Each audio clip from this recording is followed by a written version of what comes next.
Halo sahabatku. Selamat datang di channel Jeritan Hati, tempat kita menyaksikan kisah-kisah penuh drama, pengkhianatan, dan pembalasan cerdas yang bikin kita gregetan sekaligus terharu. Siap-siap, karena kali ini kita akan mengikuti perjalanan Vina, seorang istri yang dianggap tak lebih dari babu oleh suami dan ibu mertuanya. Tapi mereka tidak tahu, di balik celemek dapur Vina, tersembunyi rencana besar yang akan membuat mereka histeris dan menyesal seumur hidup. Kisah ini berjudul, Suami dan Mertuaku Anggap Aku Hanya Babu. Di rumah mereka jadi diam dua ku beli rumah mewah baru.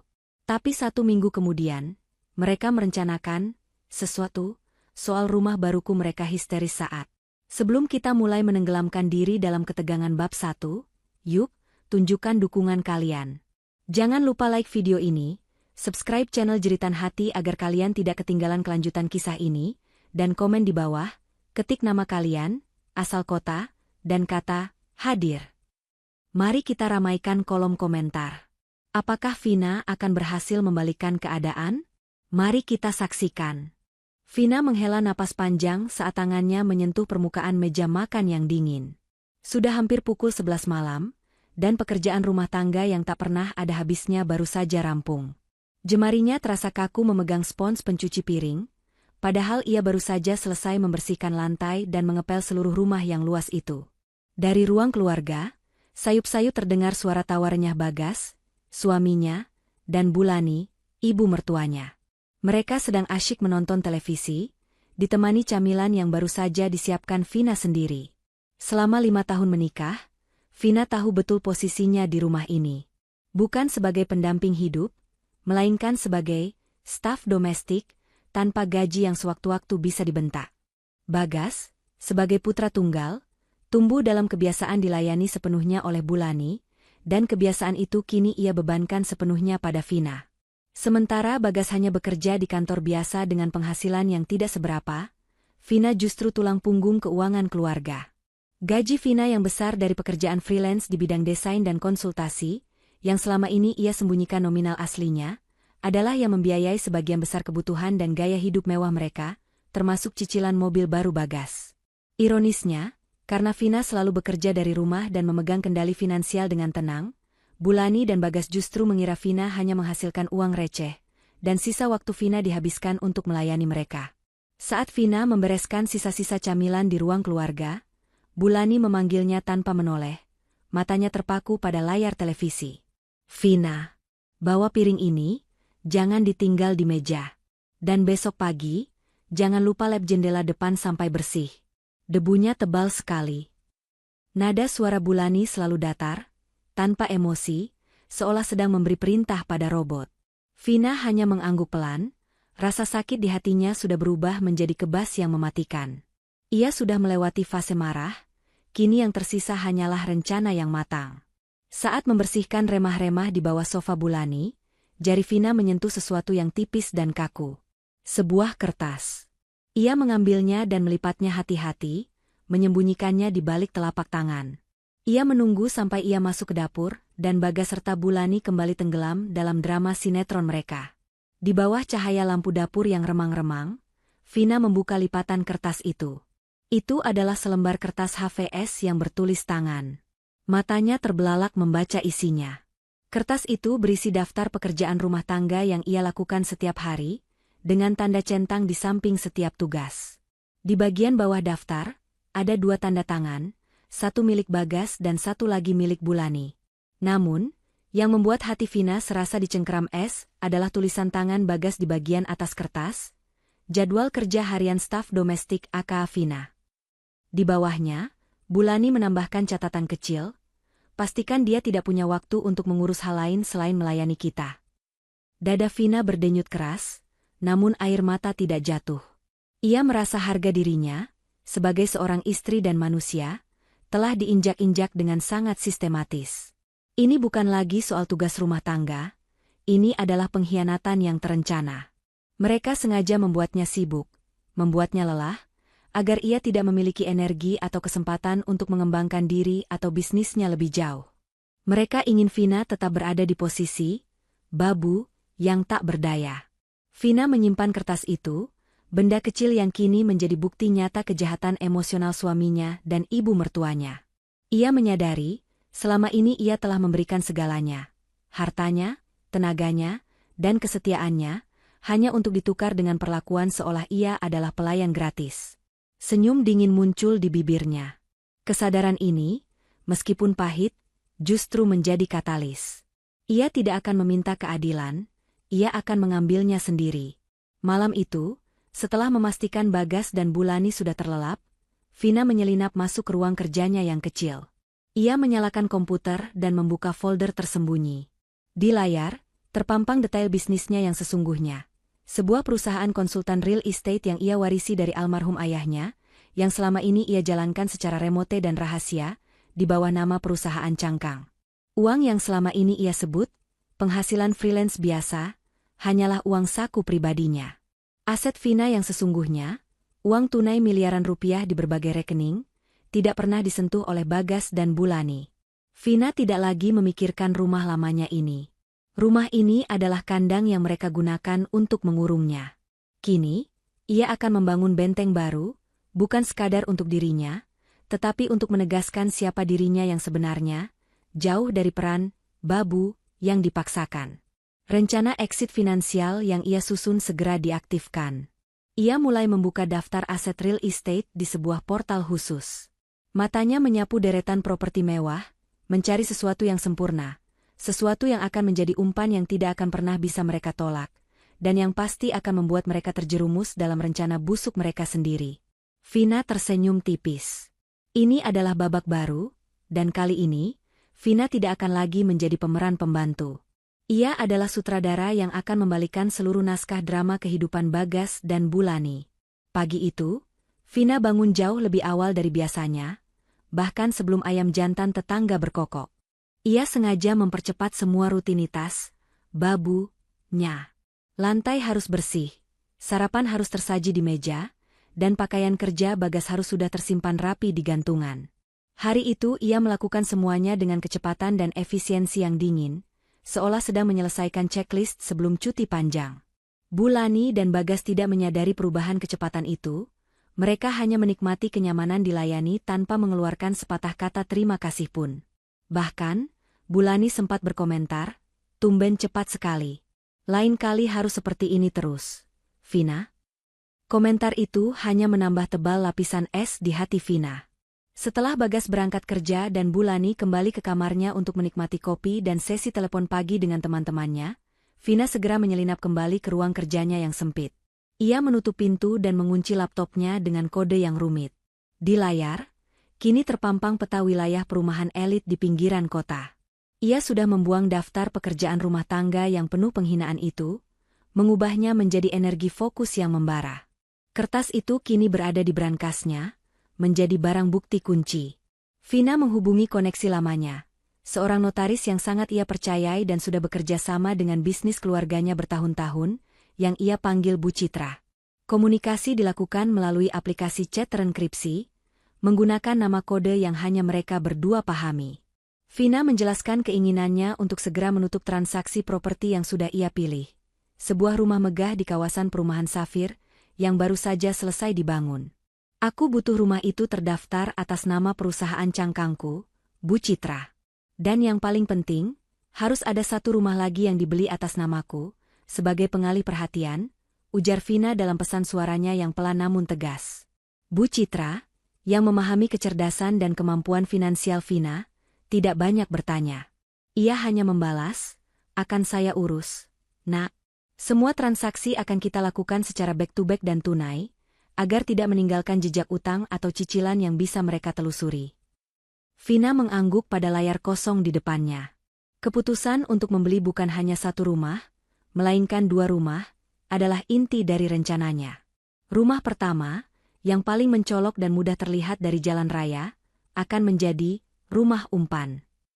Rumah itu ia daftarkan atas nama perusahaannya, tapi ia akan sengaja membuatnya terlihat seperti kepemilikan pribadinya. Rumah kedua, yang sebenarnya jauh lebih besar dan tersembunyi di balik bukit tertinggi kompleks itu, ia daftarkan atas nama Pak Karta, ayahnya, yang secara hukum masih terikat dengan perusahaan utama Vina. Ini adalah lapisan keamanan ganda yang memastikan Bagas dan Bulani akan fokus pada target yang salah. Proses transaksi berjalan sangat cepat, berkat jaringan bisnis Pak Karta yang solid. Dalam waktu kurang dari 24 jam, dana segar miliaran rupiah ditransfer dari salah satu akun offshore Vina. Bu Citra mengonfirmasi bahwa rumah blok A1 di perumahan Safir, yang akan menjadi umpan, kini resmi terdaftar di bawah kendali Vina. Saat sedang mengurus detail kecil seperti sistem keamanan dan instalasi listrik untuk rumah umpan itu, Vina teringat akan kebutuhan tim pendukung. Ia membutuhkan seseorang yang bisa ia percayai 100%. Seseorang yang kehadirannya di sekitar rumah umpan, itu akan semakin meyakinkan Bagas dan Bulani bahwa itu adalah aset pribadi Vina. Vina memikirkan Rudi. Rudi adalah mantan kepala keamanan di salah satu proyek developer milik Pak Karta. Ia orang yang loyal, cerdas, dan ahli dalam menjaga rahasia.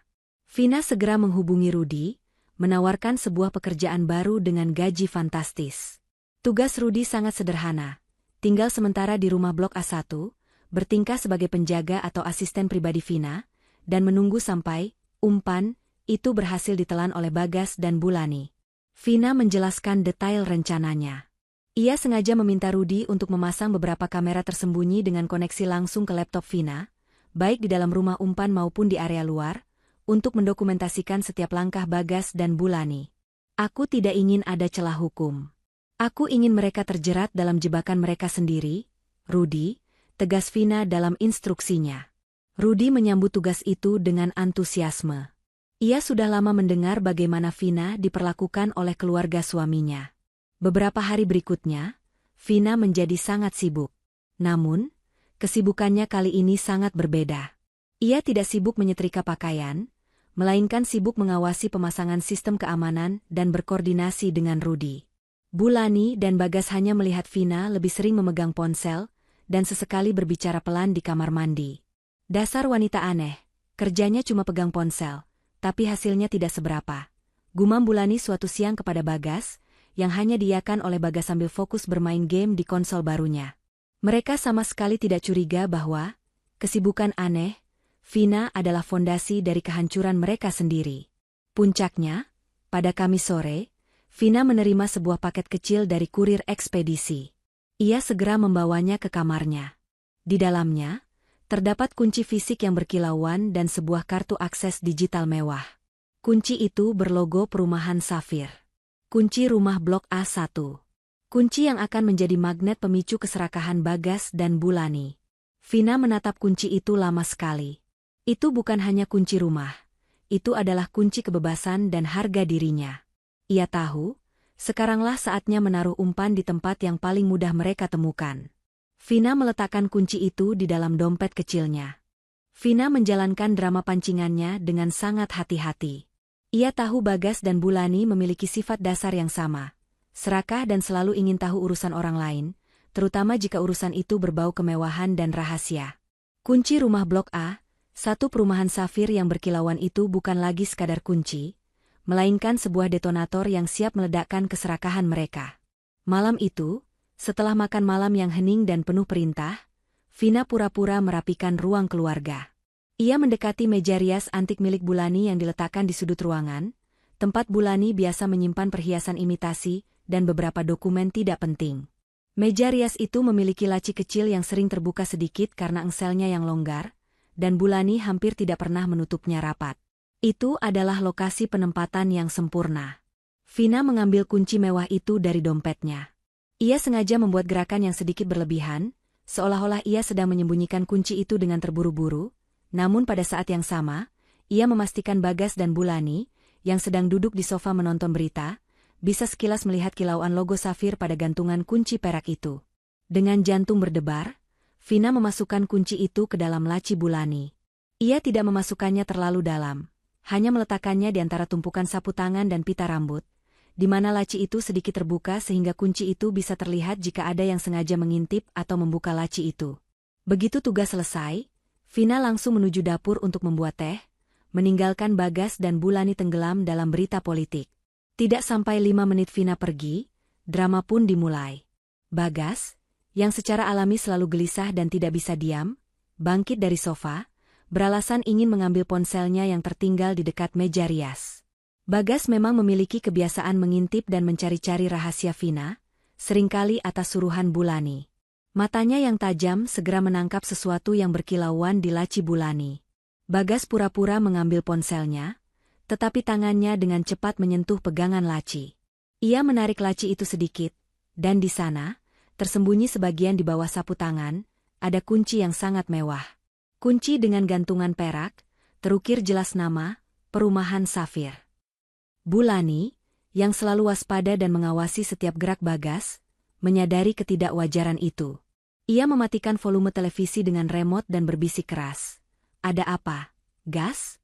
Apa yang kau pegang?" Bagas dengan cepat menyelinapkan kunci itu ke saku celananya, dan berjalan kembali ke sofa. "Tidak ada apa-apa, Bu. Hanya ponselku yang terselip," jawab Bagas, suaranya sedikit bergetar. Bagas duduk, tetapi pandangannya tidak lagi tertuju pada televisi. Ia merogoh saku, mengeluarkan kunci itu, dan menyembunyikannya di telapak tangan. Bulani, yang memiliki naluri tajam dalam hal harta benda, tahu Bagas berbohong. Ia mencondongkan tubuhnya ke depan dan berbisik tajam, "Jangan coba-coba menyembunyikan sesuatu dariku, Bagas." "Itu kunci apa? Kunci mobil baru lagi? Sudah kubilang, jangan boros." Bagas akhirnya menyerah pada desakan ibunya. Ia menunjukkan kunci itu. Begitu Bulani melihat logo Perumahan Safir yang terkenal sangat elit dan mahal, matanya langsung melebar, memancarkan api keserakahan yang tidak bisa disembunyikan. "Safir? Kau serius? Itu kompleks yang harga termurahnya saja puluhan miliar. Bagas, dari mana Vina mendapatkan kunci ini?" Bulani benar-benar terkejut. Bulani tahu Vina bekerja, tapi ia selalu meremehkan pekerjaan Vina, menganggapnya hanya freelancer yang menghasilkan sedikit. Mustahil Vina bisa membeli rumah di kompleks semewah itu. Bagas dan Bulani segera menarik kesimpulan sendiri.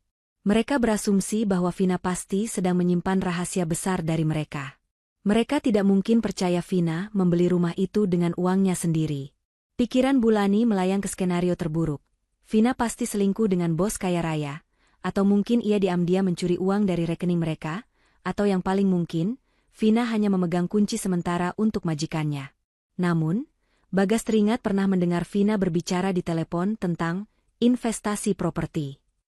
Kecurigaan itu segera berubah menjadi ambisi. Bulani berbisik, rencana jahatnya mulai terbentuk. "Kita tidak boleh kehilangan kesempatan ini, Bagas. Kalau kunci ini ada di laci ibu, berarti dia sengaja menyembunyikannya. Mungkin Vina membelinya untuk kita, tapi dia ingin membuat kita terkejut, atau dia sedang merencanakan sesuatu yang aneh. Kita harus bertindak lebih dulu." Mereka berdua mulai menyusun rencana rahasia mereka, berbicara dengan suara sangat pelan, sambil sesekali melirik ke arah dapur, memastikan Vina masih sibuk. Vina, yang berada di dapur, sebenarnya sedang memantau mereka melalui aplikasi kamera tersembunyi yang sudah terpasang di ruang tamu. Ia melihat ekspresi keserakahan di mata Bulani, melihat gelisah dan ambisi yang memuncak pada Bagas. Sempurna. Umpan sudah ditelan, pikir Vina dalam hati. Rencana mereka sederhana. Membuntuti Vina secara intensif selama beberapa hari ke depan untuk memastikan lokasi rumah tersebut, dan kemudian segera membuat dokumen palsu untuk membatalkan transaksi Vina atau mengklaim rumah itu sebagai harta bersama. Mereka yakin, Vina terlalu bodoh untuk menyembunyikan aset besar seperti itu dan membiarkan kunci tergeletak begitu saja. Mereka sama sekali tidak menyadari bahwa Vina adalah arsitek dari seluruh drama ini. Malam itu, Bulani meminta Bagas mengembalikan kunci itu ke laci, seolah-olah tidak ada yang terjadi. Mereka harus menjaga sandiwara di depan Vina. Saat Vina kembali, wajahnya datar seperti biasa, tetapi di dalam hatinya, ia sudah menghitung mundur. Bagas dan Bulani kini berada di bawah kendalinya, mereka akan melakukan persis apa yang Vina harapkan. Pagi hari setelah penemuan kunci, suasana di rumah terasa tegang, meskipun hanya Vina yang menyadari ketegangan itu. Bagas dan Bulani berusaha keras bersikap normal, tetapi tatapan mata mereka sesekali mencuri pandang ke arah Vina, mengukur setiap gerakannya, mencoba mendeteksi rahasia besar di balik wajah tenang si babu rumah. Vina, sebaliknya, berakting sangat meyakinkan. Ia tetap fokus pada rutinitasnya membersihkan rumah dan menyiapkan sarapan. Bahkan ia sengaja berpakaian lebih lusuh dari biasanya, untuk semakin meyakinkan mereka bahwa ia hanyalah ibu rumah tangga biasa yang tidak punya urusan penting di luar. Rencana mereka segera diaktifkan. Begitu Vina menyatakan akan keluar sebentar untuk membeli bahan makanan yang lupa ia beli kemarin, Bagas langsung mengajukan diri untuk mengantar. Biar aku yang antar, Vina. Sekalian aku mau cek kondisi mobil di bengkel dekat pasar, kata Bagas dengan senyum yang terlalu lebar dan dibuat-buat. Vina tahu itu adalah kebohongan. Bagas tidak pernah mau direpotkan mengantar Vina, apalagi hanya ke pasar tradisional. Tidak usah, Mas. Aku naik taksi saja. Lebih cepat, jawab Vina, sengaja menolak halus. Penolakan itu justru semakin memancing kecurigaan Bagas dan Bulani. Bagas segera mencari alasan lain. Kalau begitu, aku harus ketemu klien di area sana juga, Vina. Kita bisa jalan beriringan saja. Vina mengalah, dengan raut wajah pura-pura pasrah. Ia tahu, penolakan lebih lanjut hanya akan merusak alur ceritanya. Mereka pun berangkat. Bagas mengemudikan mobilnya dengan gugup, sementara Vina duduk di kursi penumpang. Diam-diam mengaktifkan pelacak GPS pada ponselnya yang terhubung dengan ponsel Rudy, memastikan Rudy berada di posisi yang tepat. Alih-alih ke pasar, Vina meminta Bagas mengantarnya ke sebuah toko furnitur besar yang letaknya memang dekat dengan area perumahan Safir. Di dalam toko, Vina pura-pura sibuk memilih beberapa barang, tetapi sesungguhnya ia mengirimkan pesan rahasia kepada Rudy. Isinya, siap-siap, umpan akan beraksi. Setelah sekitar 1 jam di toko, Vina meminta Bagas menunggunya di mobil. Ia beralasan harus menemui seorang rekan kerja untuk mengambil berkas, yang letaknya tak jauh dari sana. Sebentar saja, Mas. 15 menit. Aku jalan kaki saja, biar kamu tidak repot mencari parkir, kata Vina. Bagas, tentu saja, langsung mengiyakan. Ini adalah kesempatan emasnya untuk membuntuti Vina tanpa dicurigai. Begitu Vina berjalan kaki dan berbelok di tikungan, Bagas segera menghidupkan mobil dan mengikuti dari jarak aman. Bagas terkejut saat melihat Vina masuk ke dalam gerbang utama sebuah kompleks mewah yang dijaga ketat, perumahan Safir. Matanya membelalak. Vina, si babu rumah, ternyata punya urusan di tempat semahal ini. Bagas tidak bisa masuk. Ia hanya bisa memarkir mobilnya di seberang jalan, mencoba mengamati dari jauh. Ia melihat Vina bertemu dengan seorang pria berbadan tegap, Rudy, di depan gerbang. Mereka berbicara sebentar, lalu Rudy membuka gerbang untuk Vina. Vina kemudian masuk ke dalam. Bagas mengambil ponselnya dan menggunakan fungsi zoom untuk mengamati Vina. Ia melihat Vina berjalan lurus menuju rumah blok A1, sebuah rumah yang paling mencolok dengan arsitektur modern minimalis. Vina dan Rudy tampak berdiskusi serius di teras rumah itu. Sesekali Vina menunjuk ke arah jendela dan pintu, seolah sedang memberikan instruksi akhir. Bagas yakin 100%, itu adalah rumah mewah baru milik Vina. Vina terlihat seperti pemilik yang sedang mengecek asetnya. Setelah beberapa saat, Vina kembali ke gerbang, mengucapkan selamat tinggal pada Rudy, dan kembali berjalan ke tempat Bagas menunggunya. Bagas harus bertindak cepat. Ia segera menyalakan mesin, pura-pura baru tiba. Lama sekali, Vina. Bagaimana urusan berkasmu? Tanya Bagas, berusaha terlihat santai, padahal jantungnya berdebar kencang karena kegirangan. Vina menjawab dengan nada biasa saja, sudah selesai, Mas. Ada sedikit revisi desain. Ayo kita pulang. Sepanjang perjalanan pulang, Bagas merangkai kebohongan untuk Bulani. Ia sudah memiliki bukti visual bahwa Vina menyembunyikan rumah mewah itu. Tiba di rumah, Bagas langsung menarik Bulani ke kamar dan menguncinya. Bu, rencana kita berhasil. Bisik Bagas penuh euforia, nadanya gemetar antara keserakahan dan kegembiraan.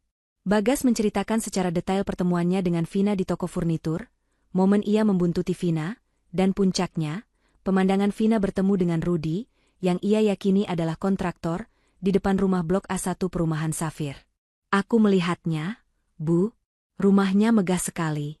Itu pasti harganya puluhan miliar. Vina pasti menyembunyikannya untuk dirinya sendiri.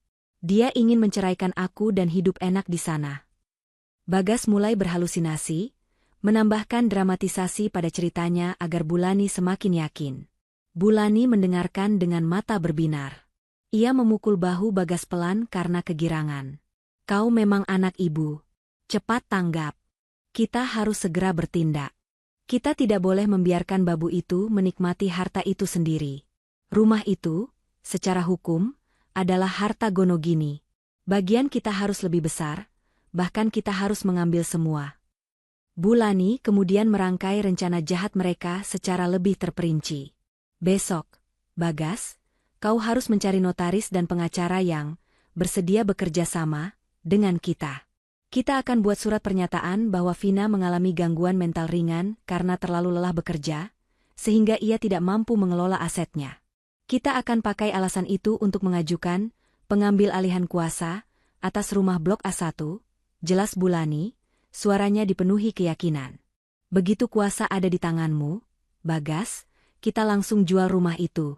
Kita bagi rata uangnya, dan kita buang Vina kembali ke tempat asalnya, tempat yang kumuh. Bagas menyeringai puas. Ia memuji kecerdasan Bulani. Mereka berdua berpelukan, merayakan keberhasilan rencana busuk yang baru setengah jalan.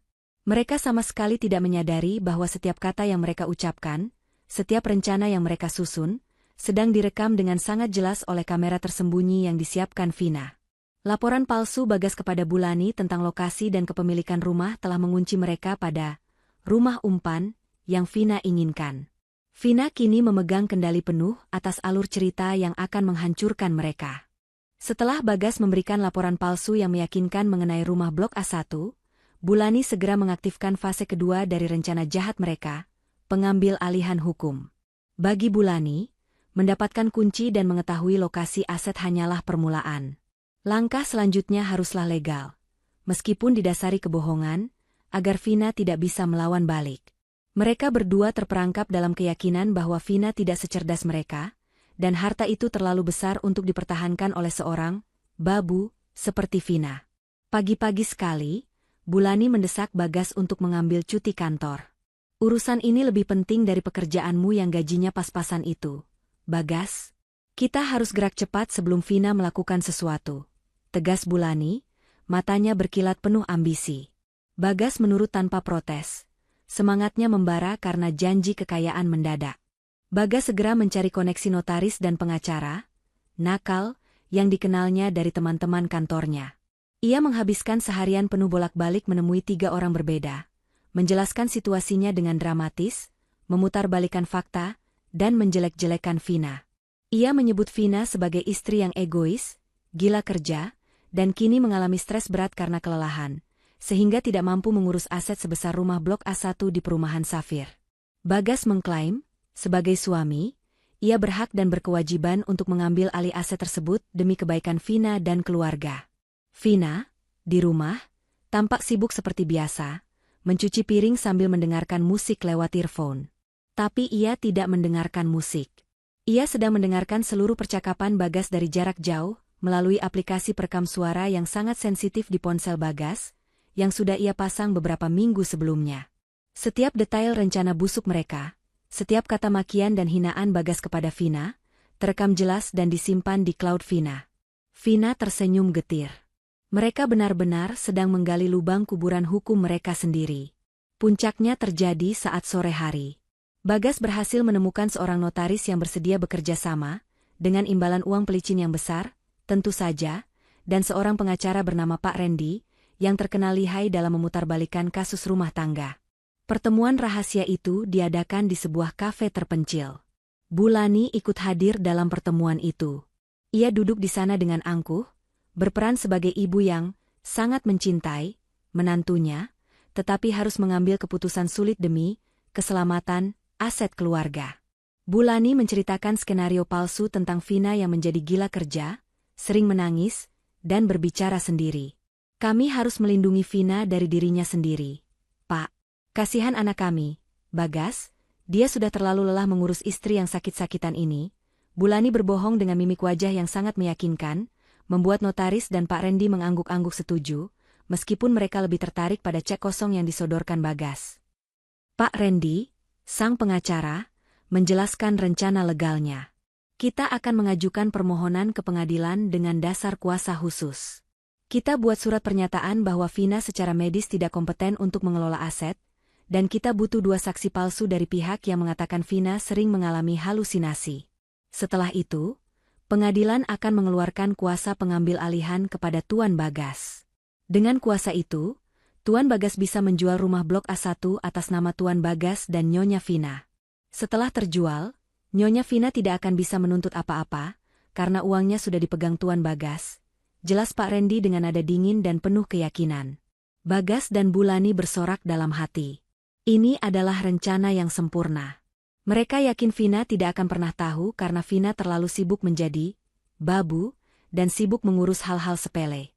Mereka sepakat untuk membayar uang muka yang sangat besar kepada Pak Randy dan notaris, menggunakan uang tabungan mereka yang sesungguhnya sudah menipis. Yakin bahwa uang itu akan kembali berkali-kali lipat setelah rumah Blok A1 terjual. Bulani bahkan menambahkan ide gila. Bagas, segera setelah kita mendapatkan kuasa itu, kita harus pindah ke rumah Blok A1 dan mengganti semua kuncinya.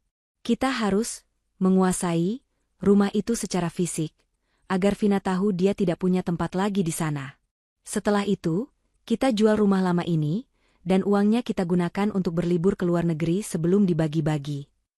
Bagas menyambut ide itu dengan tawa jahat. Mereka tidak hanya ingin menguasai harta Vina, mereka ingin menghancurkan Vina secara total, membuatnya tidak punya tempat tinggal, dan mengambil semua yang Vina miliki. Malam harinya, Bagas pulang dengan wajah lelah, namun matanya berbinar penuh ambisi. Ia segera memberitahu Vina dengan nada manis yang dibuat-buat, "Sayang, besok aku harus melakukan perjalanan dinas mendadak keluar kota selama beberapa hari. Ibu Lani yang akan mengurus semua di rumah. Kau tidak perlu khawatir." Itu adalah kebohongan lain yang Bagas gunakan untuk menutupi rencananya mengambil kuasa khusus ke pengadilan tanpa sepengetahuan Vina. Vina mengangguk pelan, seolah tidak peduli. "Baik, Mas. Hati-hati di jalan." Di balik ketenangan Vina, ia sedang menyiapkan serangan balasan. Ia segera menghubungi Bu Citra, notaris kepercayaannya, dan Pak Karta. "Bu Citra, saatnya kita gunakan dokumen yang sudah kita siapkan. Blokir semua properti dan akun Bagas. Dan Pak, persiapkan tim untuk besok lusa. Sandiwara kita harus segera mencapai klimaks," instruksi Vina. Vina tahu, langkah Bulani dan Bagas untuk mencari notaris dan pengacara palsu adalah final nail in the coffin mereka. Itu adalah bukti otentik yang ia butuhkan. Vina tidak perlu lagi bersembunyi. Malam itu, sambil menyiapkan pakaian Bagas untuk dinas palsunya, Vina memasukkan satu barang kecil ke dalam tas Bagas. Sebuah pelacak yang jauh lebih canggih daripada yang ia pasang di ponsel Bagas. Ia harus memastikan Bagas ada di lokasi yang tepat saat klimaks cerita ini terjadi. Vina menatap bayangannya di cermin. Wajahnya yang biasa terlihat lelah kini memancarkan ketegasan. Ia sudah selesai menjadi babu. Kini, saatnya ia menjadi pemilik yang akan mengambil kembali kendalinya. 1 minggu setelah Bagas dan Bulani merencanakan pengambil alihan hukum, Bagas benar-benar melaksanakan sandiwara, perjalanan dinas, palsunya. Setiap pagi, ia pura-pura berangkat keluar kota. Padahal ia hanya bertemu dengan pengacara dan notaris palsu mereka di pusat kota. Sibuk mengumpulkan dokumen palsu dan kesaksian dari saksi bayaran untuk mengajukan kuasa khusus atas aset Vina. Bagas rajin menelepon Bulani, melaporkan kemajuan rencananya dengan gembira. Di rumah, Bulani menikmati liburannya. Tanpa Vina yang melayani penuh waktu, ia terpaksa melakukan beberapa pekerjaan rumah tangga, tetapi sebagian besar ia habiskan untuk bersantai dan menghubungi teman-temannya, menceritakan kebohongan tentang betapa tertekannya Bagas karena harus mengurus aset istrinya yang sedang sakit. Bulani sudah membayangkan dirinya menjadi sosialita baru di perumahan Safir. Sementara itu, Vina menjalani minggu itu dengan ketenangan yang mencurigakan.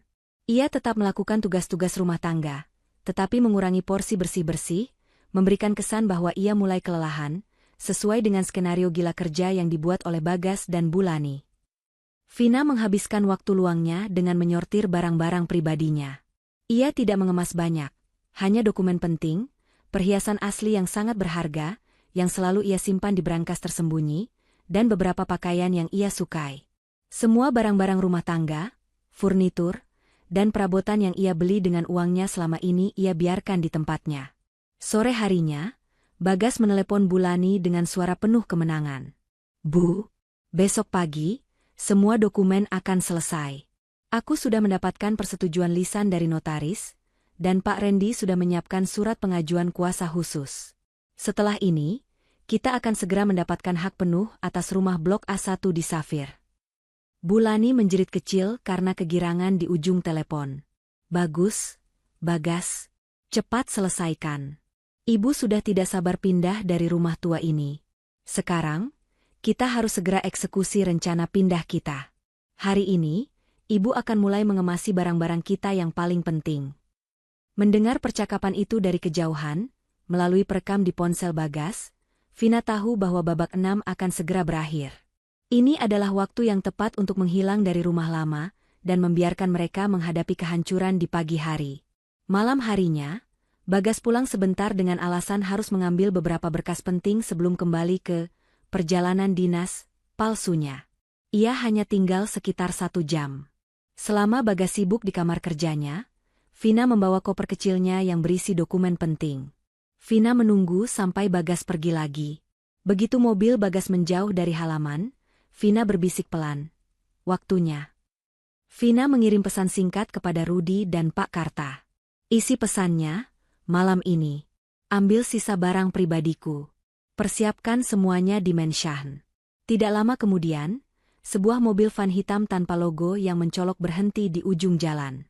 2 orang pria berbadan tegap, dipimpin oleh Rudi, masuk rumah melalui pintu belakang yang sengaja Vina biarkan tidak terkunci. Rudi segera menghampiri Vina. "Semua sudah siap, Nyonya. Kami hanya akan mengambil dokumen dan barang yang Anda minta," kata Rudi dengan hormat, suaranya pelan dan profesional. Vina menunjukkan koper kecilnya, dan Rudi mengangguk.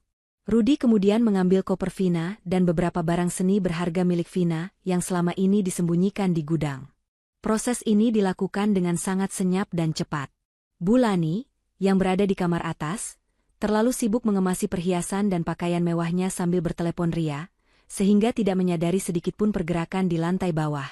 Vina menyempatkan diri berjalan perlahan mengelilingi rumah. Rumah yang ia beli dan ia rawat dengan jerih payah, kini terasa dingin dan asing. Di ruang tamu, ia melihat foto pernikahannya dengan Bagas. Vina mengambil bingkai itu, menatap Bagas yang tersenyum palsu, lalu meletakkannya kembali. Ia tidak ingin menyimpan kenangan pahit itu. Sebelum keluar, Vina melakukan satu hal terakhir. Ia mengambil kunci rumah blok A1, kunci umpan, dari tempat Bulani menyimpannya kembali di laci. Ia kemudian meletakkan sebuah surat di atas meja dapur, ditindih dengan sebuah cangkir kopi. Vina meninggalkan rumah itu dengan langkah ringan, tidak ada penyesalan, tidak ada air mata, hanya rasa kebebasan yang memabukkan. Ia masuk ke dalam van hitam, yang kemudian melaju perlahan, menjauh dari jalanan itu. Bulani, setelah selesai mengemasi barangnya, turun ke dapur untuk membuat kopi. Matanya langsung menangkap surat di meja. Di atasnya, tertulis dengan tulisan tangan Vina, "Aku pergi. Kalian bebas. Nikmati sisa hari kalian." Bulani mengernyit. Dasar bodoh. Mengira dirinya penting. Baguslah dia pergi. Kita tidak perlu repot-repot mengusirnya. Bulani tertawa sinis, merobek surat itu tanpa membacanya lebih lanjut. Ia sama sekali tidak khawatir, karena ia yakin Vina akan kembali dengan tangan kosong dan memohon ampun setelah ia dan Bagas menguasai rumah blok A1. Malam itu, Bulani tidur dengan sangat nyenyak, membayangkan hidupnya sebagai nyonya besar di perumahan Safir. Sementara itu, Vina sudah berada di Mensyah megah, di puncak bukit yang tersembunyi di perumahan Safir, menonton rekaman video Bulani merobek suratnya dan tertawa jahat. Vina tahu, panggung sudah disiapkan. Besok pagi, pertunjukan kehancuran akan dimulai. Pagi yang cerah itu terasa seperti hari kemenangan bagi Bagas dan Bulani. Bagas, yang berada di mobil bersama Pak Randy dan notaris palsu, menelepon Bulani dengan suara penuh semangat. "Bu, aku sedang dalam perjalanan ke perumahan Safir. Kita akan langsung ke lokasi rumah, dan aku akan bertemu dengan kontraktor palsu di sana untuk membuat laporan serah terima palsu. Sementara itu, Pak Randy akan segera mengajukan berkas ke pengadilan." Bulani, di rumah lama, sudah berpakaian paling mewah, bersiap menyusul. Ia membawa tas tangan mahalnya yang sudah diisi dokumen-dokumen penting dan, yang paling penting, kunci rumah blok A1 yang sengaja Vina tinggalkan dan ia temukan lagi di laci. Bulani mengunci rumah lama, merasa tidak perlu khawatir karena ia yakin rumah itu akan segera dijual. Ia naik taksi menuju perumahan Safir. Bulani dan Bagas tiba hampir bersamaan di gerbang perumahan Safir. Mereka saling berpandangan dengan senyum kemenangan, merasa seperti komplotan pencuri yang paling cerdas di dunia. Gerbang kompleks itu terbuka otomatis, menyambut mereka. Mereka langsung menuju target, rumah blok A1. Rumah itu tampak sepi dan tertutup rapat. Bagas, didampingi Pak Randy dan notaris palsu, berdiri di depan pintu utama. Bulani mengawasi dengan bangga. "Ayo, Bagas, masukkan kuncinya. Kita buktikan pada Vina si bodoh itu siapa pemilik sesungguhnya." Seru Bulani penuh semangat, mengabaikan tatapan sinis dari Pak Randy dan notaris yang hanya tertarik pada uang Bagas. Bagas memasukkan kunci yang ia curi, kunci umpan, ke lubang kunci rumah blok A1. Kunci itu berputar mulus. Pintu terbuka. Mereka bertiga, Bagas, Bulani, dan Pak Randy, melangkah masuk ke dalam rumah. Rumah itu memang mewah, tapi tampak sangat kosong. Hanya ada beberapa furnitur lama dan peralatan kebersihan. Tidak seperti rumah yang baru dibeli oleh orang kaya. "Wah, Vina belum sempat mengisi rumahnya ya, Bagas." "Baguslah. Kita bisa memilih perabotan sesuai selera ibu," kata Bulani, berjalan masuk dengan langkah angkuh, langsung menuju dapur. Saat Bulani membuka lemari dapur, ia terkejut. Lemari itu berisi peralatan masak yang sangat sederhana, beberapa bungkus mie instan, dan kopi saset murah. Bulani mengerutkan kening. Kenapa isinya seperti ini? Vina beli rumah semahal ini hanya untuk diisi barang-barang murahan. Bagas tidak peduli, ia sedang sibuk berfoto di ruang tamu untuk bukti kepemilikan. Pak Randy, sang pengacara, mulai merasa ada yang aneh. Rumah ini terlalu sederhana untuk menjadi properti bernilai miliaran. Tiba-tiba, dari arah ruang tengah, muncul seorang pria berbadan tegap, mengenakan kaos polo berwarna gelap. Itu adalah Rudy, asisten Vina, yang bertingkah sebagai penjaga. Rudy menatap mereka dengan wajah dingin. "Permisi, Bapak, Ibu. Kalian siapa, dan bagaimana kalian bisa masuk tanpa izin?" tanya Rudy dengan nada tegas dan suara yang dalam. Bagas, yang terkejut, segera memasang wajah sombongnya. "Siapa kau? Beraninya kau bertanya? Kami adalah pemilik sah rumah ini. Aku Bagas, suami dari pemiliknya, Vina. Minggir kau." Rudy tidak bergerak. Ia justru tersenyum tipis. "Suami Nyonya Vina? Maaf, saya tidak pernah mendapat laporan bahwa Nyonya Vina memiliki suami yang bekerja sebagai salesman seperti Anda." Rudy sengaja menghina pekerjaan Bagas. Bulani murka. "Beraninya kau menghina anakku. Cepat berikan kunci rumah ini padaku. Kau ini pasti tukang bersih-bersih bayaran Vina, kan? Sekarang kami yang akan menjadi majikanmu. Keluar kau dari rumah ini." Rudy mengangkat alisnya. "Rumah ini? Rumah blok A1 ini? Maaf, Ibu, tapi rumah ini bukan milik Nyonya Vina secara pribadi. Rumah ini adalah rumah dinas saya, yang disediakan oleh perusahaan developer untuk saya tempati. Saya adalah kepala keamanan proyek di sini." Tawa Bulani dan Bagas langsung membeku. Wajah mereka pucat. Bagas berteriak histeris. "Bohong. Kau pasti berbohong. Kunci ini ada di tanganku. Vina sendiri yang datang ke sini dan bertemu denganmu. Dia mengecek rumah ini. Tentu saja Nyonya Vina datang ke sini. Beliau adalah atasan saya, Bagas," jawab Rudy dengan tenang. "Beliau datang untuk mengecek apakah semua sistem keamanan dan CCTV di area ini sudah berfungsi dengan baik. Karena, ya, saya adalah stafnya, dan ini adalah rumah yang saya tinggali sementara atas izin perusahaan." "Perusahaan apa?" teriak Bulani, rasa panik mulai menjalari nadinya. Semua rencana mereka yang sudah menghabiskan banyak uang muka untuk pengacara kini terancam gagal total. Saat Bagas hendak menyerang Rudy, tiba-tiba terdengar suara sirene mobil mendekat. Dua mobil polisi perumahan berwarna putih hitam berhenti di depan rumah blok A1. Dari salah satu mobil keluar seorang pria parubaya yang sangat berwibawa, mengenakan jas mahal, didampingi dua pengawal. Rudi segera memberi hormat. "Selamat datang, Pak." Pria itu, yang ternyata adalah Pak Karta, ayah Vina, menatap Bulani dan Bagas dengan pandangan tajam yang mematikan. "Pak Karta." Bulani menjerit tertahan. Ia mengenal Pak Karta sebagai tokoh bisnis yang sangat dihormati. Wajahnya langsung menjadi sangat pucat. Kesombongannya runtuh seketika. "Kalian siapa? Berani-beraninya masuk ke properti saya dan mengancam staf saya?" tanya Pak Karta, suaranya dingin dan menusuk. Bagas, yang benar-benar syok, hanya bisa bergumam. Anda ayah Vina?" Tapi Vina bilang saya sudah tidak peduli padanya? Vina bilang saya sudah meninggal? Vina bilang saya miskin? Itu semua adalah umpan yang sempurna, Bagas. Umpan yang kalian telan bulat-bulat, potong Pak Karta. "Rumah ini memang bukan milik Vina. Rumah ini adalah properti perusahaan yang saya dirikan, yang saat ini diurus oleh putri saya." Bulani dan Bagas mulai terhuyung-huyung, rencana jahat mereka benar-benar hancur. Mereka bukan hanya salah rumah, mereka juga salah mengira status Vina. Saat itulah, dari belakang mobil Pak Karta, muncul Vina, mengenakan setelan bisnis yang elegan, bukan lagi pakaian lususi, babu, rumah. Vina tersenyum puas. Pertunjukan baru saja dimulai.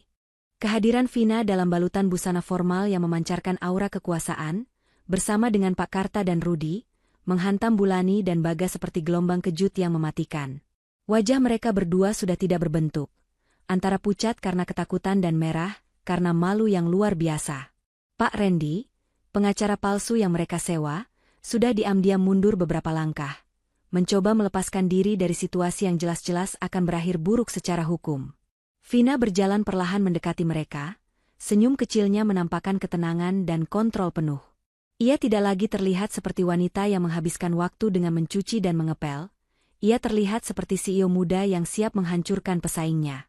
"Terkejut, Mas Bagas?" "Ibu Lani?" tanya Vina dengan nada yang lembut, namun setiap kata terasa seperti tamparan dingin. "Kunci itu, kunci yang Mas Bagas ambil dari laci Ibu Lani. Itu memang kunci rumah ini, rumah blok A1. Tapi, seperti yang Rudi katakan, ini adalah rumah dinas.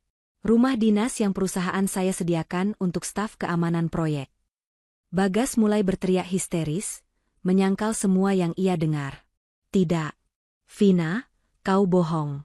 Kau tidak punya perusahaan. Kau hanya freelancer miskin yang aku bayar.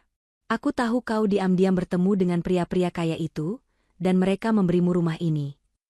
Pak Karta maju selangkah, sorot matanya yang dingin memaksa Bagas diam. "Jaga bicaramu, Bagas. Vina adalah putriku, dan dia adalah CEO yang menjalankan semua bisnis properti kami di area ini. Dia mengawasi semua proyek kami di bawah nama perusahaan Cangkang. Rumah yang kalian incar ini, rumah blok A1, harganya memang mahal, tetapi ia hanyalah basecamp keamanan kami. Hanya umpan kecil." Bulani, yang selalu fokus pada materi, segera menyambar. "Kalau begitu, di mana rumah Vina yang sebenarnya? Kenapa kau menyembunyikannya?" Matanya menyapu sekitar, mencari properti yang lebih besar. Vina tersenyum misterius. Rumahku ada, Ibu. Tapi sebelum kita sampai ke sana, kita urus dulu urusan hukum." Rudi maju, membawa tablet yang sudah terkoneksi dengan kamera pengawas tersembunyi. "Saat kami menemukan kalian masuk tanpa izin ke properti ini, kami sudah memiliki bukti visual dan audio. Tidak hanya itu, Nyonya Vina sudah mengaktifkan perekam suara di ponsel Bagas sejak seminggu yang lalu. Semua rencana jahat kalian, mulai dari memalsukan tanda tangan, mencari notaris palsu, hingga rencana jahat kalian untuk menjual aset Vina dan membuangnya ke jalan, sudah terekam dengan jelas." Bagas dan Bulani mematung. Semua kata-kata makian, semua rencana busuk yang mereka susun di kafe tersembunyi, semua tawa kemenangan mereka, kini menjadi bukti pemberat yang tak terbantahkan. Kehisterisan mereka mulai bercampur dengan kepanikan yang sesungguhnya. Mereka menyadari bahwa mereka telah dijebak, bukan oleh orang lain, tetapi oleh Vina yang selama ini mereka rendahkan. Pak Randy, pengacara palsu Bagas, yang tadinya mencoba melarikan diri, kini dihadang oleh dua pengawal Pak Karta. Pak Karta berbicara dengan nada perintah kepada pengawal, tahan pengacara ini. Dia adalah rekan kejahatan. Saya akan memastikan dia tidak bisa lolos dari kasus penipuan dan persekongkolan ini. Bulani mencoba mengemis. Vina, Nak, Ibu mohon. Ibu tidak tahu apa-apa. Semua ini ide Bagas. Dia yang jahat. Bulani langsung berubah 180 derajat, mencoba melempar semua kesalahan pada Bagas. Bagas, yang terhina, balas berteriak, "Jangan bohong, Bu. Kau yang mendesakku mencari notaris dan pengacara. Kau yang ingin menjual rumah lamaku juga." Pertengkaran Bagas dan Bulani yang histeris dan saling menyalahkan itu menjadi pemandangan yang menyedihkan di depan rumah dinas. Ini membuktikan kepada semua orang, termasuk Pak Karta dan Rudi, betapa rendahnya moral mereka. Vina tidak membiarkan drama itu berlarut-larut. Ia mengeluarkan 2 amplop tebal. Satu ia sodorkan kepada Bagas, dan yang satunya kepada Bulani. Amplop ini berisi 3 hal, Mas Bagas. Yang pertama, surat cerai yang sudah ditandatangani olehku. Kedua, bukti rekaman semua rencana kejahatanmu, yang akan kuserahkan kepada pihak berwajib jika kau menolak berpisah secara damai. Ketiga, dokumen kepemilikan rumah lama yang selama ini kita tinggali. Vina berhenti sejenak, membiarkan Bagas mencerna kata-katanya. Rumah lama itu sudah kualih tangankan. Itu adalah asetku, yang kumasukkan ke dalam perusahaan. Dan karena aku sudah keluar, perusahaan akan menjualnya. Lanjut Vina. Apa? Kau tidak bisa menjual rumah itu, teriak Bagas. Tentu saja bisa, Mas. Kau menandatangani perjanjian postnuptial saat kita menikah. Dan, Bulani, Vina menatap ibu mertuanya yang sudah berlinang air mata palsu. Amplop untuk ibu berisi surat peringatan pengosongan properti. Ibu harus mengosongkan rumah lama kita dalam waktu 24 jam. Setelah itu, rumah itu akan dikuasai oleh perusahaan untuk dijual. Kehisterisan Bagas dan Bulani mencapai puncaknya. Mereka tidak hanya gagal mendapatkan rumah blok A1, mereka juga kehilangan rumah lama mereka dan dihadapkan pada ancaman hukuman penjara. Mereka jatuh berlutut di tanah berumput perumahan Safir. Saat mereka berdua meraung-raung di depan Pak Karta dan Rudi, Vina menunjuk ke arah puncak bukit yang selama ini tersembunyi dari pandangan publik, di mana siluet sebuah mansion megah mulai terlihat di bawah sinar matahari pagi. Dan sekarang, Mas Bagas, Ibu Lani, mari kita lihat, di mana mansionku yang sebenarnya. Bulani dan Bagas masih terduduk lemas di aspal di depan rumah blok A1, tubuh mereka gemetar tak karuan. Mereka tidak peduli lagi pada Pak Randy yang sudah digiring menjauh oleh pengawal. Fokus mereka kini tertuju pada ancaman kehilangan segalanya, dan pada siluet mansion megah di puncak bukit yang ditunjuk oleh Vina. Vina, kau tidak bisa melakukan ini. Aku suamimu. Kau tidak bisa menjual rumah itu. Bagas merangkak, mencoba meraih kaki Vina, tetapi Rudi dengan sigap berdiri menghalangi. Aku bisa, Mas. Dan aku sudah melakukannya, jawab Vina, suaranya kini terdengar sangat dingin, tanpa jejak emosi sedikit pun. Kau melupakan satu hal dasar. Rumah lama itu dibeli atas namaku, jauh sebelum aku bertemu denganmu, menggunakan dana pribadiku. Aku tidak pernah memberimu akses penuh ke sana, kau hanya tinggal sebagai penghuni. Dan semua dokumen transfer kepemilikan saham itu sah secara hukum. Kau tidak punya hak apa-apa lagi di sana. Bulani, yang selalu berpikir tentang status sosial, mencoba memainkan kartu kasihan. Vina, ibu minta maaf. Ibu tidak tahu kau sekuat ini. Ibu janji, ibu akan berhenti menyuruhmu membersihkan rumah. Ibu janji akan memperlakukanmu seperti putri kandung. Tolong, jangan usir kami dari rumah. Kami akan menjadi babu di rumahmu yang baru. Kami akan melayani kalian berdua. Air mata penyesalan palsu itu tidak lagi mempan. Vina menatap Bulani dengan pandangan meremehkan. Permintaan maaf yang terlambat, Ibu. Permintaan maaf itu seharusnya Ibu ucapkan saat Ibu dan Bagas menulis daftar pekerjaan dan menyebutku, staf domestik aka Vina. Aku sudah terlalu lama menjadi babu, tanpa gaji, dan kini, aku mengundurkan diri secara permanen. Pak Karta maju, menepuk bahu Vina, memberikan dukungan penuh. Vina, hentikan sandiwara ini. Mereka sudah tahu. Tunjukkan pada mereka, apa yang sebenarnya kau beli. Vina mengangguk. Ia mengeluarkan ponselnya dan membuka aplikasi navigasi. Rumah Blok A1, yang kalian kira adalah target kalian, hanya rumah penjaga. Rumahku yang sebenarnya adalah Mansion A10. Rudy, tolong tunjukkan peta wilayah perumahan Safir. Rudy memproyeksikan peta digital kompleks perumahan itu pada tablet besarnya. Di layar itu, terlihat jelas pembagian zona. Rumah Blok A1 adalah rumah sederhana di zona keamanan. Namun, di puncak bukit, terlihat sebuah zona pribadi yang sangat besar, dikelilingi hutan lindung buatan dan pagar tinggi, bertuliskan Zone A10, Private Mansion PT, Karta Group Asset. Rumah itu dibeli 2 tahun lalu, Bagas. Sebelum aku menikah denganmu. Bukan hanya itu, Vina menarik napas dalam-dalam, pandangannya beralih dari Bagas ke Bulani. 2 bulan lalu, setelah aku menemukan daftar penghinaan itu, aku mengambil langkah akhir. Aku tidak hanya membeli rumah di sini. Vina menggeser layar peta di tablet Rudy, menampilkan dokumen legal yang rumit. Perumahan Safir ini adalah properti dari PT Citra Prima Land.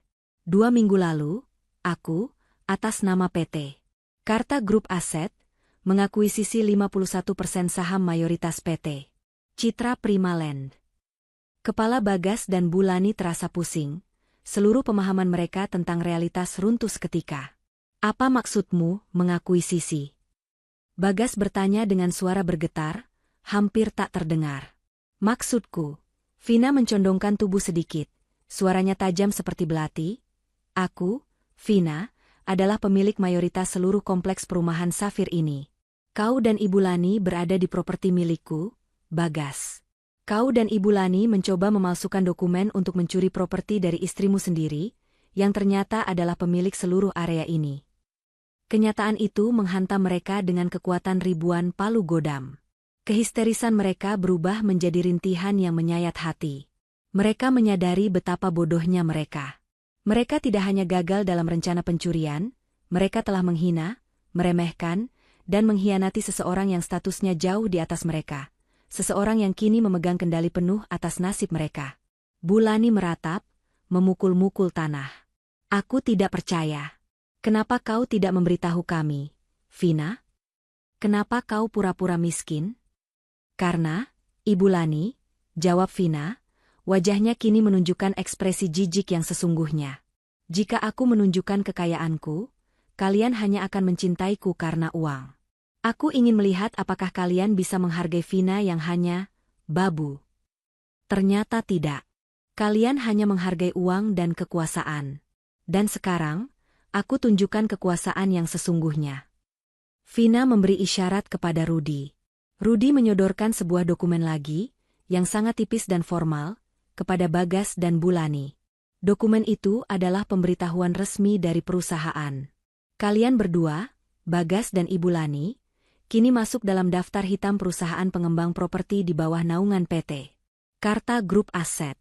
Kalian tidak akan bisa lagi membeli, menyewa, atau bahkan masuk ke dalam proyek properti kami di seluruh kota ini. Selamat, kalian sudah menjadi tuna wisma terencana.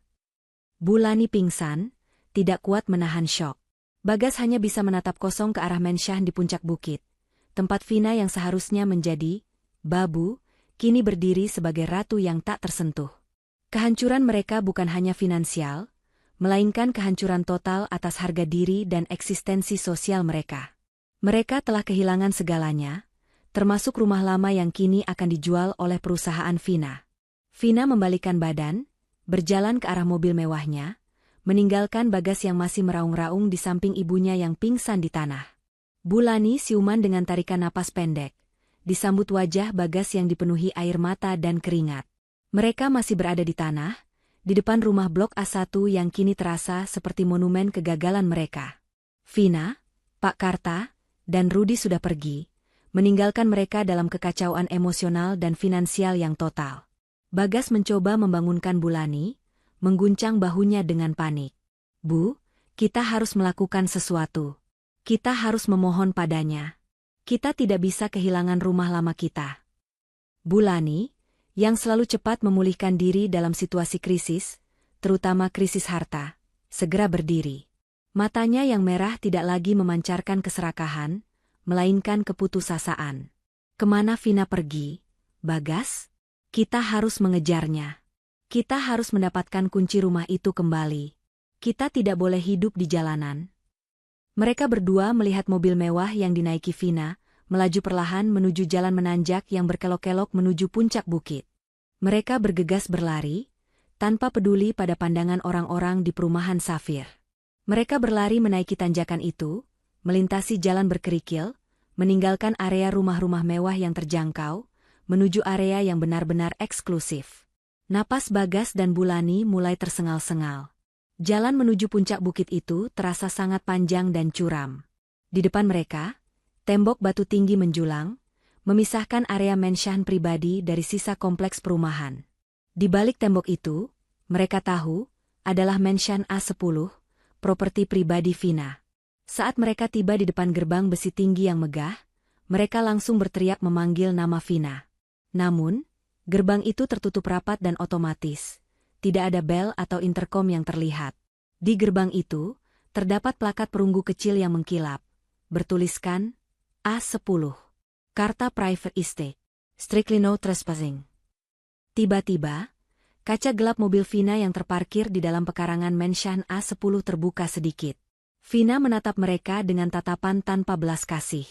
Terlambat, Bagas. Kalian tidak akan bisa masuk ke sini lagi. Tempat ini adalah rumahku. Bukan lagi rumah, babu, yang bisa kalian hina. Bagas memukul-mukul gerbang besi itu dengan tinjunya. Vina, aku suamimu.